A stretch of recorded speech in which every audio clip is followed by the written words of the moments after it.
As I mentioned before, this is a LS 6 liter, early 2004, going through the bores and honing them. This particular hole is coming up a lot faster than some of the others. They're all inconsistent as far as how much time I'm spending pushing the hone back and forth. But you can see this one's clean. I am actually probably only 5-7 minutes into this one, and then almost everything is cleaned out of the bore. There's still a little bit of black up on the top edge there between where the ring landings were.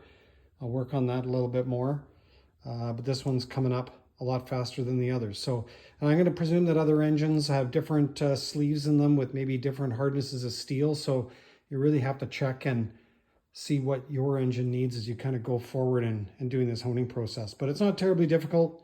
There's the last one I haven't done yet. I'll circle around to this side. Here's all the other side that I've already finished. This one, which was number 7 at the back, which where I had the cylinder failure, that one took me quite a long time. It was pretty heavily scratched up at the top. But like the other holes, I put the ring in it to check the end gap as I go, and still maybe 8-10 thousand feeler gauge, where the honed holes were 8 thou. So really still not a lot of material. You can see that one there, a little ring in there. I'll have to go back in that one and get that out. But otherwise they're all coming up pretty good.